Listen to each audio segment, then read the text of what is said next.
Hello everyone and welcome to study with bet.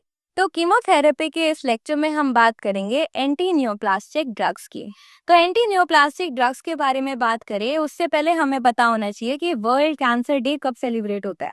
तो it is celebrated 4th of February every year. तो अगर किसी animal में anti neoplastic cancerous therapy दी जा रही है तो उसके सपोर्ट पर सर्जिकल और रेडिएशन थेरेपी भी देनी चाहिए इफ रिक्वायर्ड।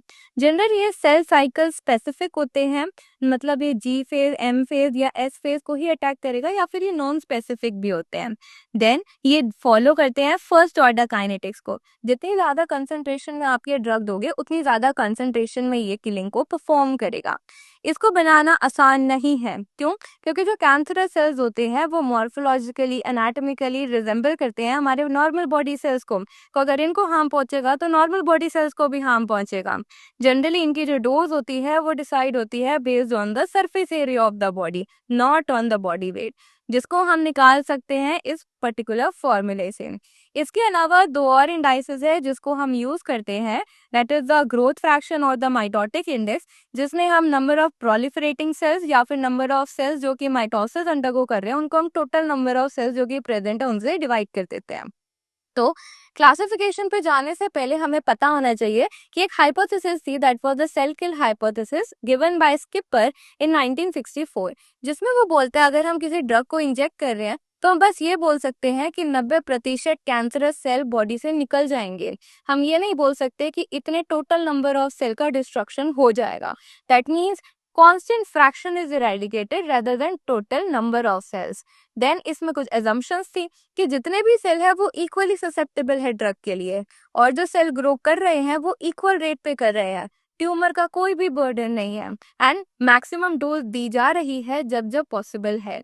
अब हमने कीमोथेरेपी स्टार्ट करती तो हमारे जो नॉर्मल सेल्स थे जो कि हाई प्रोलिफरेशन शो कर रहे थे उनमें भी डैमेज आना शुरू हो गया। That means bone marrow depress हो गई, जीआईटी में डिस्टर्बेंस आ गया, एलोपेशिया हो गया, इम्यूनोसप्रेशन हो गया, टेराटोजेनिक इफेक्ट आ गया, या फिर इनफर्टिलिटी आ गई। इसके साथ साथ hyper sensitive reaction, causation of more number of tumours as well as other super infections का भी जनरेशन हो गया। अब मैं क्लासिफिकेशन की बात करूँ तो सेल साइकिल स्पेसिफिसिटी के बेस पे हम इसको क्लासिफाई कर सकते हैं कि वो एक स्पेसिफिक फेज को अटैक कर रहा है या नहीं कर रहा। देन जो हम अगली क्लासिफिकेशन पढ़ेंगे उसमें ही हम ड्रग्स को इस बेसिस पे क्लासिफाई कर देंगे, no need to study the अलग से क्लासिफिकेशन। तो मेन सोर्स ऑफ क्लासिफिकेशन है chemical structure as well as resource के ऊपर। तो पहला सबसे बड़ा ग्रुप है वो आता है साइटोटॉक्सिक ड्रग्स। नाम से ही पता चल रहा है टॉक्सिक, तो ये ड्रग्स बड़े होने के साथ साथ हमारे लिए बहुत ज्यादा टॉक्सिक भी है, जिसमें सबसे पहला ग्रुप आता है एल्काइलेटिंग एजेंट्स का। सबसे पहली बात, ये फेज नॉन स्पेसिफिक है, ये डिपेंड नहीं करता कि जी फेज है, एम फेज है, एस फेज है, वो बस मार देगा कैंसर सेल को। कैसे मारेगा? क्रॉस लिंकिंग करके। कोवलेंट बॉन्ड बनेंगे with the help of alkylating the DNA. तो जो स्ट्रैंड्स है वो इंटर स्ट्रैंड क्रॉस लिंकिंग हो सकती है, या इंट्रा स्ट्रैंड क्रॉस लिंकिंग करके वो इनएक्टिव मेटाबोलाइट में कन्वर्ट हो जाएगा। It is use in the treatment of leukaemia as well as solid tumour. हमने बोला ये बहुत टॉक्सिक है तो ये कार्सिनोजेनिक इफेक्ट भी शो करेगा। इसके मैकेनिज्म ऑफ एक्शन की बात करूँ तो एल्काइलेटिंग एजेंट जब बॉडी को दिए जाएंगे तो वो कन्वर्ट हो जाएंगे कार्बोनियम आयंस में, जो कि बहुत अच्छे इलेक्ट्रोफाइल्स हैं जो ढूंढेंगे न्यूक्लियोफिलिक ग्रुप को ताकि वो उसको अटैक कर पाए, जैसे PO4, NH2, OH या फिर SH ग्रुप, जो कि भरपूर मात्रा में प्रेजेंट होते हैं हमारे DNA में एज वेल एज प्रोटीन में, जो वहां पे जाके उसको एल्काइलेट कर देंगे, जिसकी वजह से क्रॉस लिंकिंग हो जाएगी, सेल की डिवीजन हिंडर हो गई और सेल की डेथ हो गई। अब जो मोनो एल्काइलेटिंग एजेंट्स होते हैं वो ज्यादा हार्मफुल होते हैं as compare to by alkylating agent. क्यों? क्योंकि जो मोनो एल्काइलेटिंग एजेंट होते हैं वो डीएनए को मिसकोड कर देते हैं, स्ट्रैंड को ब्रेक कर देते हैं, एज वेल एज प्यूरिन को बाहर निकाल देते हैं, डीप्यूरिनेशन कॉज करते हैं। जनरली एल्काइलेशन के बाद जब हम ग्वानिन में N7 में एल्काइलेशन करते हैं तो वो एडेनिन में कन्वर्ट हो जाता है, तो जितने भी GC लिंकेज थी वो अब AT लिंकेज में कन्वर्ट हो जाती है।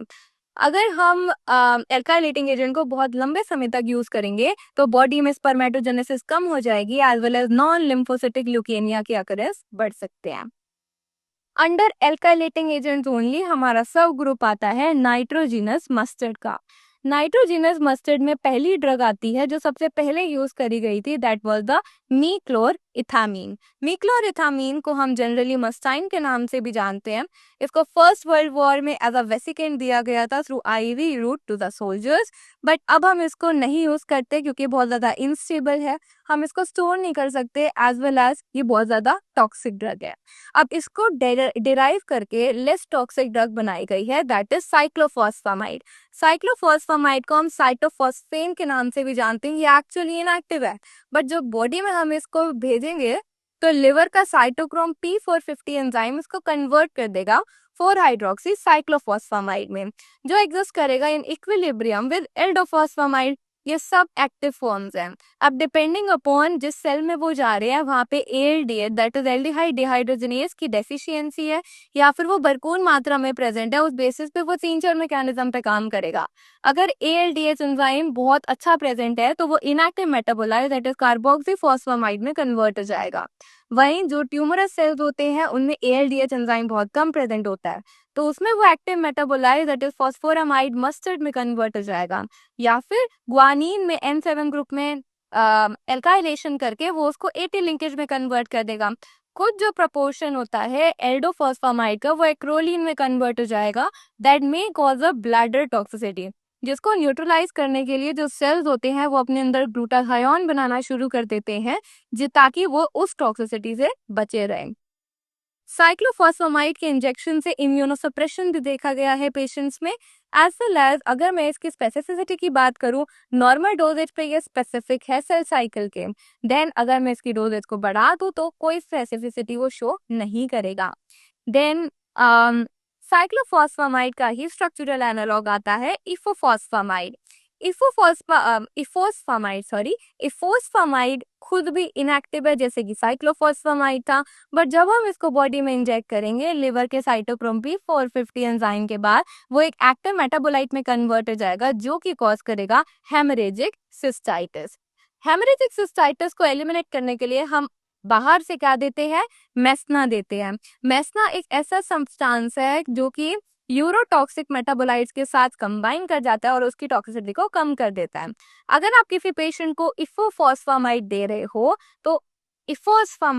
हो तो फिर वो ताकि यूरिन में जल्द से जल्द बाहर निकल जाए तो आपको उस पेशेंट को बहुत ज्यादा वाटर इनटेक कराना है।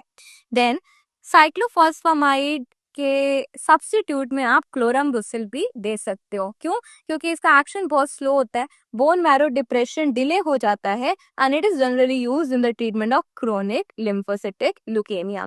तो ये जो ड्रग्स थी वो हमने नाइट्रोजन मस्टर्ड में पढ़ी थी, जो कि इसका पार्ट था एल्काइलेटिंग एजेंट्स का। इसके बाद हम बात करेंगे एल्काइल सल्फोनेट की, जिसमें हमारे पास आता है बुसल्फान।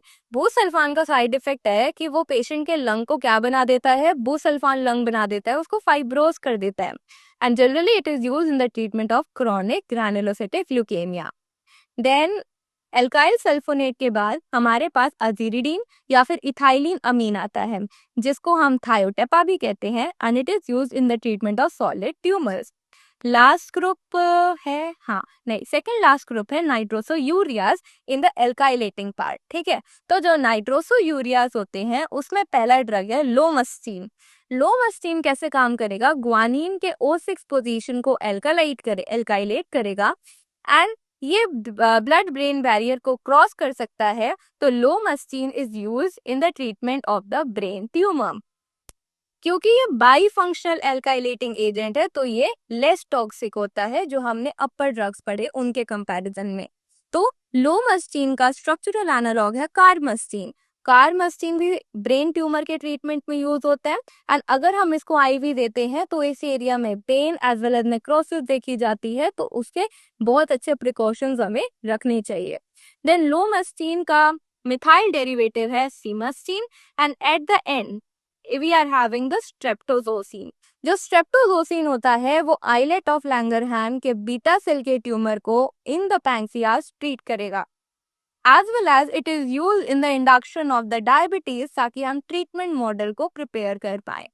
देन लास्ट ग्रुप आता है एल्काइलेटिंग एजेंट्स में, दैट इज द टायाजीन्स। टायाजीन में वी आर हैविंग डी कार्बाजीन। जो डी कार्बाजीन होता है वो बॉडी में जाके एंड डीमिथाइलेशन को परफॉर्म करेगा, जिसकी वजह से डाइएजोमीथेन लाइक एक्टिव मेटाबोलाइट्स बन जाएंगे, जो कि एंटी कैंसरस एक्टिविटी शो करेगा। जनरली हम डी कार्बाजीन को कैसे देते हैं, आईवी रूट से देते हैं। तो यहाँ तक हमारे एल्काइलेटिंग एजेंट्स थे। अब हम बात करेंगे एंटी मेटाबोलाइट्स के बारे में। तो एंटी मेटाबोलाइट्स में we are having folic acid analogues which include methotrexate. तो जो मीथोट्रिक्सेट है वो बहुत पहले से यूज होता आ रहा है और उसकी एफिकेसी भी बहुत अच्छी है। जनरली बॉडी में देने के बाद मीथोट्रिक्सेट कन्वर्ट हो जाता है 7 हाइड्रोक्सी मीथोट्रिक्सेट में, जो जनरली क्या है, नेफ्रोटॉक्सिक है। वो बॉडी में आके काम कैसे करता है, वो इनहिबिट करता है डाईहाइड्रोफोलेट रिडक्टेज को, जो रिस्पॉन्सिबल था डाईहाइड्रोफोलेट को टेट्राहाइड्रोफोलेट में कन्वर्ट करने में। अब जो टेट्राहाइड्रोफोलेट था वो रिस्पॉन्सिबल था यूएमपी को टीएमपी देन टीटीपी में कन्वर्ट करने के लिए। अब अगर ये टेट्राहाइड्रोफोलेट बना ही नहीं तो जो यूएमपी है वो काम ही नहीं कर पाएगा कि वो थाइमीन को बना पाए और वो डीएनए के स्ट्रक्चर में थाइमीन को जोड़ पाए। तो इसके साथ साथ एड करने के लिए जो थाइमिडाइलेट सिंथेटेज एंजाइम था उसको भी हमने इनहिबिट कर दिया। तो मीथोट्रिक्सेट ने क्या किया, डाईहाइड्रोफोलेट रिडक्टेज को इनहिबिट करा ताकि टेट्राहाइड्रोफोलेट ना बन पाए। टेट्राहाइड्रोफोलेट नहीं बनेगा तो आगे की मशीनरी वैसे ही नहीं हो पाएगी, बट इसको असिस्ट करने के लिए थाइमिडाइलेट सिंथेटेज को भी इन्होंने इनहिबिट कर दिया ताकि यूएमपी से थाइमीन कभी बन ही ना पाए और डीएनए में थाइमीन जुड़ ही ना पाए। जनरली मीथोट्रिक्सेट की थेरेपी के साथ हम लीवोकोरिन देते हैं। क्यों? क्योंकि लीवोकोरिन इटसेल्फ टेट्राहाइड्रोफोलेट का काम करेगा और जो नॉर्मल सेल्स होंगे वो रेस्क्यू हो जाएंगे। तो जनरली जब आप मीथोट्रिक्सेट की थेरेपी दे रहे हो तो लीवोकोरिन और कैल्शियम को आपको उसके साथ देना है ताकि आपके नॉर्मल सेल बचे रहें। Generally methotrexate S phase of the cell cycle को अटैक करता है। देन मेटाबोलाइट्स के बाद हम बात करेंगे पिरिमिडीन एनालॉग्स की। पिरिमिडीन एनालॉग्स में मीथोट्रिक्सेट का ही सब्स्टिट्यूट है कि मीथोट्रिक्सेट नहीं दे सकते आप किसी में तो आप उसमें दे दो सिताराबीन या फिर साइटोसिन या फिर अराबिनोसाइड। साइटोसिन अराबिनोसाइड एक ही वर्ड है, सॉरी, जिसको हम अरासी भी कहते हैं। तो जब आप सिताराबीन या साइटोसिन अराबिनोसाइड को बॉडी में इंजेक्ट करते हो तो अरासी कन्वर्ट हो जाता है अरासीएमपी में, देन सीडीपी में एंड देन सीटीपी में। तो जो अरासीटीपी होता है वो स्ट्रक्चरली रिजेंबल करता है डीऑक्सीसाइडिडीन ट्रिपल फॉस्फेट को, जो नेचुरल कंपोनेंट है हमारे डीएनए का। तो इन दोनों में अब कंपटीशन होता है कि डीएनए में सीट कौन लेगा। तो सीटीपी ऑब्वियसली जीत जाता है और डीएनए डिस्ट्रक्चर हो जाता है एंड देन सेल की डेथ हो जाती है। It is used in the treatment of leukemia as well as lymphoreticular tumor. सिटाराबिन या फिर साइटोसिन अराबिनोसाइड क्रॉस कर सकता है ब्लड ब्रेन बैरियर को एज वेल एज ये अफेक्ट करता है S phase of the cell cycle of the tumorous cell को। पिरिमिडीन एनालॉग्स में सिटाराबिन के बाद we are having 5-fluorouracil. 5-fluorouracil, it is a fluorinated analog of the uracil only.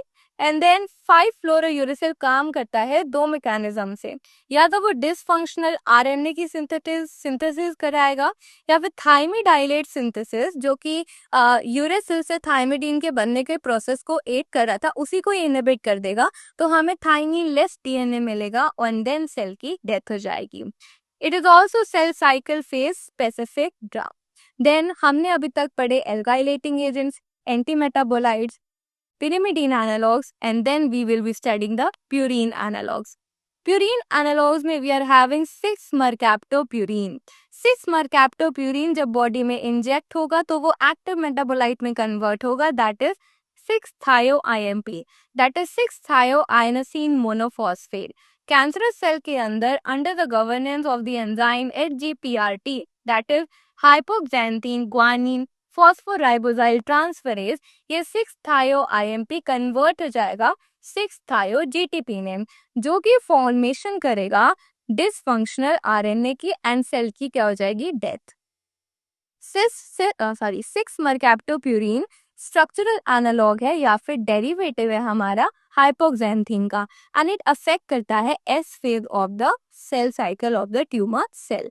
Then purine analogue में mercaptopurine के बाद thioguanine as well as azathioprine भी आता है। Azathioprine is the derivative of mercaptopurine only. Then अब हमने पढ़ा alkylating agent, purine analogue, pyrimidine analogue as well as anti metabolite. Next आते हैं माइटोटिक इनहिबिटर्स। ये इंपॉर्टेंट है, जो कि जनरली क्लिनिक्स में भी यूज होते हैं। इसकी बड़ी सब ग्रुप है हमारा विंका एल्कालॉइड्स। विंका एल्कालॉइड का सोर्स होता है विंका रोजिया या फिर कैंथ्रैंथस रोजिया, जो कि इफेक्ट करता है M phase of the cell cycle को। तो इसकी पहली ड्रग है विनक्रिस्टीन। विनक्रिस्टीन स्टोर किया जाता है 2 से 8 डिग्री सेंटीग्रेड में, ताकि ये डेटीरियोरेट ना हो, और हमें इसको डार्क कंटेनर में स्टोर करना चाहिए ताकि हम इसको लाइट से प्रोटेक्ट कर पाए। तो जो विनक्रिस्टीन होता है वो बीटा ट्यूबुलिन के साथ बाइंड करेगा, जिससे वो उसकी पॉलीमराइजेशन को रोकेगा। बीटा ट्यूबुलिन की पॉलीमराइजेशन नहीं हो पाई, सेल में ट्रांसपोर्ट की प्रॉब्लम आएगी, जिसकी वजह से साइटोप्लाज्मिक वैक्यूल भी इधर से उधर नहीं जा पाएंगे, माइटोसिस भी इनहिबिट हो जाएगी।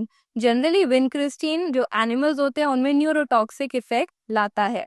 विनक्रिस्टीन का कॉल्चिसिन लाइक एक्शन है, माइटोसिस को इनहिबिट कर रहा है, एज वेल एज ये leukocyte phagocytosis, chemotaxis and the axonal neural transport को भी ब्लॉक कर देगा। विनक्रिस्टीन के बाद विनब्लास्टिन आता है। विनब्लास्टिन का भी सेम ही एक्शन है, but it is less neurotoxic, but it causes more myelosuppression. Then mitotic inhibitors में ही we are having the taxane और the inhibitors of the microtubule disassembly. Taxanes के अंदर हमारे पास पैक्लीटेक्सेल आता है। पैक्लीटेक्सेल का सोर्स है टेक्सस ब्रेविफोलिया। ये भी क्या करेगा, रिवर्सिबली बाइंड कर जाएगा बीटा ट्यूबुलिन के साथ, और उसको ओवर स्टेबलाइज करके माइटोसिस अरेस्ट हो जाएगी, सेल की डेथ हो जाएगी। तो पैक्लीटेक्सेल एम फेज और G2 फेज को अफेक्ट करता है ट्यूमरस सेल की। तो पैक्लीटेक्सेल का एनालॉग है, स्ट्रक्चरल एनालॉग है डोसीटैक्सेल, तो वो उसकी तरह ही काम करेगा। इसके अलावा वी आर हैविंग द एपिपोडोफाइलोटॉक्सिन। एपिपोडोफाइलोटॉक्सिन में हमारे पास आता है एटोपोसाई या फिर टेनिपोसाई। इनका भी सिमिलर एक्शन है कि वो बाइंड करेगा ट्यूबुलिन के साथ, बस अभी एडिशनल टास्क आ जाता है टोपोआइसोमरेज 2 को इनहिबिट करना, जिसकी वजह से जो डैमेज डीएनए होगी उसकी रीलाइगेशन नहीं हो पाएगी, ब्रेक स्ट्रैंड ही रहेंगे, एंड सेल की क्या हो जाएगी, डेथ हो जाएगी। तो पोडोफाइलोटॉक्सिन जो होता है वो हम ऑब्टेन करते हैं from the mandrake plant, and it affect the S as well as G2 phase of the tumorous cell cycle.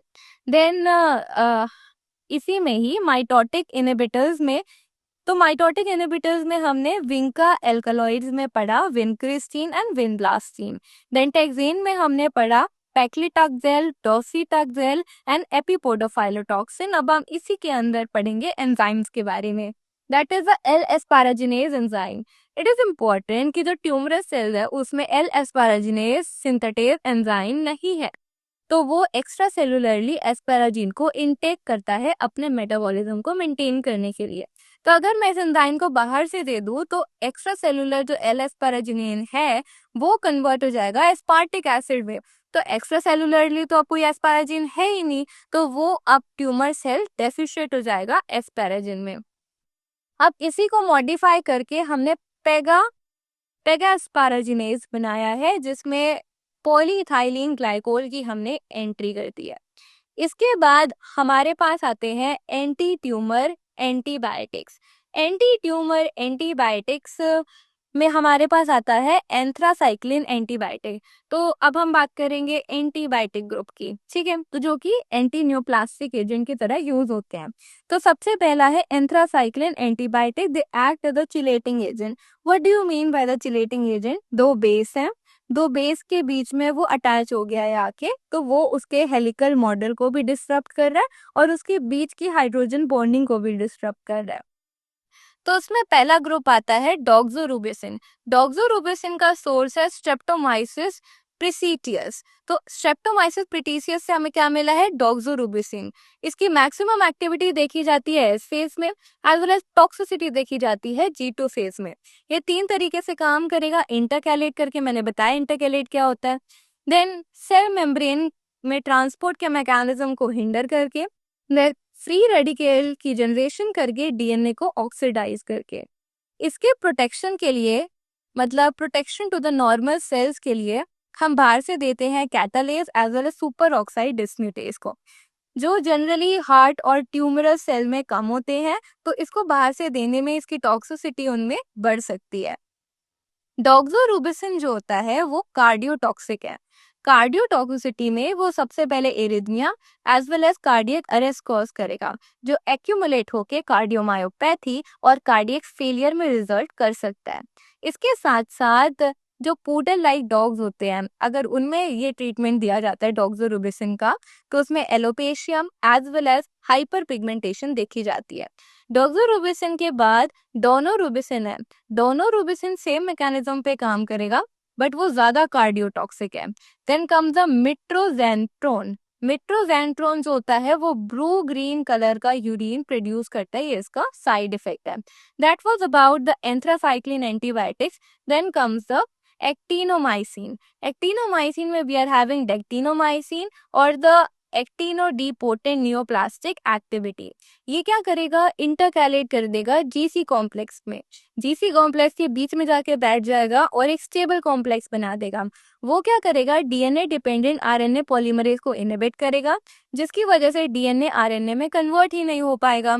अब ये जो डेक्टिनोमाइसिन है वो क्या क्या कॉज कर सकता है, फ्री रेडिकल की फॉर्मेशन, डीएनए स्ट्रैंड्स की breakage, as well as blockage of the topoisomerase 2 enzyme, and at the end DNA synthesis is blocked.